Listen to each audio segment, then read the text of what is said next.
a big deal, y'all. This is a big deal, and I'm gonna explain to you why. Today is a really special day. A lot of perspective has happened. A lot of perspective has happened. I just came from South Central LA, Watts, where I was born and raised. I was born in Martin Luther King Hospital, December 30th, 1978. God obviously had a plan for my life and my career beyond anything that I could ever expect. I want y'all to understand a few things. Sometimes, you, as a man or a woman, it doesn't matter how old you are, you can find yourself thinking and believing that because you're struggling right now, that's gonna dictate what the outcome of your life and your career is. I wanna remind y'all something. Everything that you could ever be exposed to, everything, all of us have a different version of the struggle. But I wasn't one of them dudes that lived in Watts, South Central LA and had it good. Everything about my life and my career, upbringing was fucked up.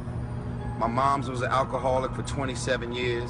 She's been sober now going on 9 years by the grace of God only. My dad is still on drugs and alcohol as we speak. A lot of my homies got murdered, in jail, 25 to life.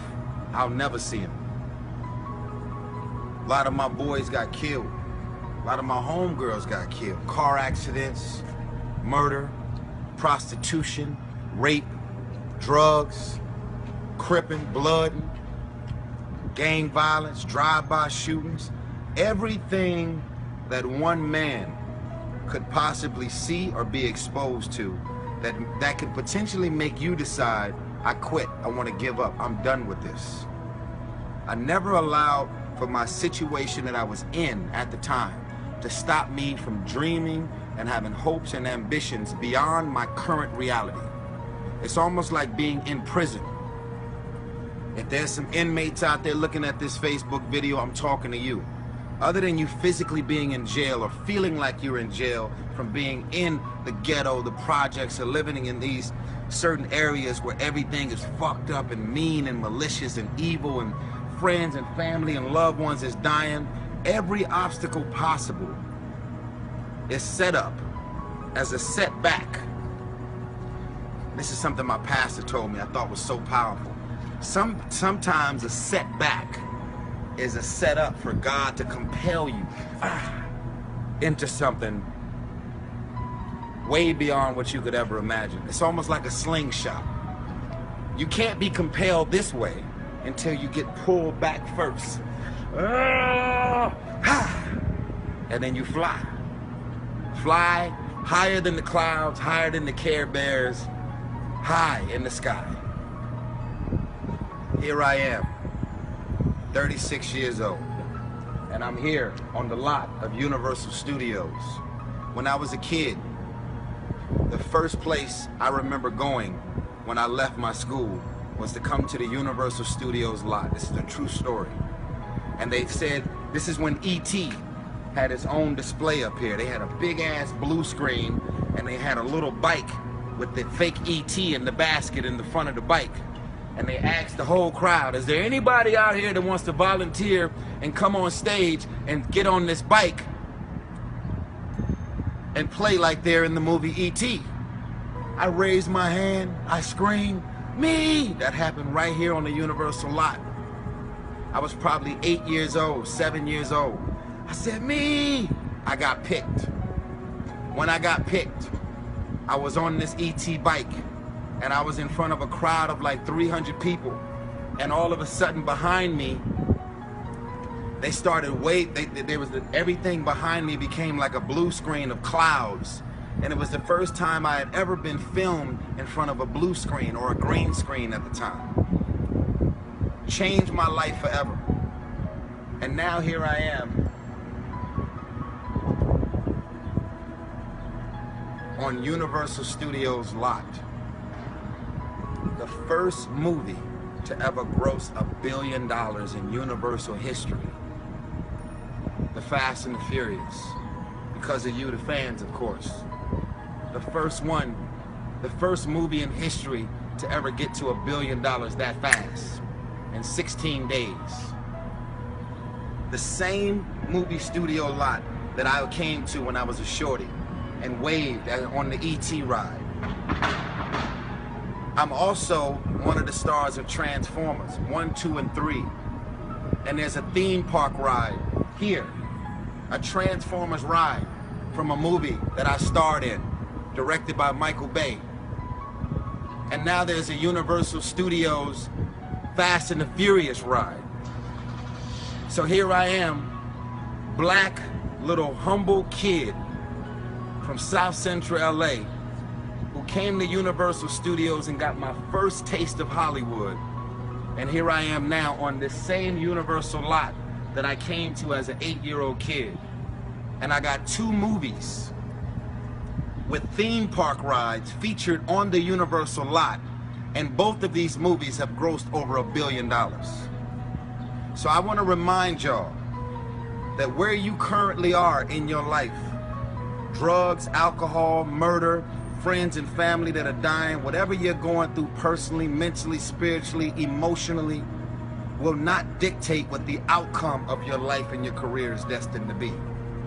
I'm asking that you don't give up. I'm asking that you ignore text messages and phone calls where they're trying to pull you away from your focus and go to clubs and hang out. I'm asking, ladies, that you stop having sex. And if you are having sex, do not have raw, unprotected sex because it feels better. Because that man is capable of making a child doesn't mean that he's ready to be a father. It doesn't mean that you even know what the concept of being a mother is or the responsibility of being a mother is because you're able to give birth to a child. Live your life. Legs closed, open those books, stay focused, stay in school, and do not allow for your mind and your spirit to be depressed and give up hope because of the current state of where you are. Because only God ultimately has the blueprint and the plan of what the outcome of your life and your career is going to be. I am a walking, living, breathing testament of that. And I'm going to wrap it up with this. And if you make it to the end of this video, I want you to write, God's test will become your testimony at a certain point. And whatever you've been through, you will always grow through what you go through. Your test is a part of your testimony. You're going to grow through what you continue to go through. If you see pain and misery and frustration and you've already been down that road, don't walk in the direction of pain and drama and problems. Love yourself enough to say you deserve better, and it doesn't matter where you are financially, we all deserve to be happy. And because you only got $2 in your bank account, don't mean that you have to have $2 and submerge yourself with dysfunctional, crazy, and ratchet people. What do you want the outcome of your life to be and your career to be? It starts now. Where you are today does not dictate the outcome of where your life and your career is destined to be. I, Tyrese Gibson, 36 years old, 2 huge franchise movies to gross over $1 billion. And they said that that's not possible. To God be all the glory. I hope at least one person sees this video. If you make it to the end of this video, I want you to write test. Wait, I want you to write God's test will become your testimony. God's test will become your testimony. Instead of you thinking that the only way you can give back is by cutting a check. Most people don't have money to give. But you can speak up on your test because it becomes your testimony. There's so many people out here that can just use your insight and information about the things that you've been through and the things that you've overcome so that they can stop being stressed and depressed and miserable about it. Start having conversations with people and you will make all the difference in the world. Use my success and understand that there is nothing that I have done or achieved or accomplished that you can't. It's me today and it's you tomorrow. I love you.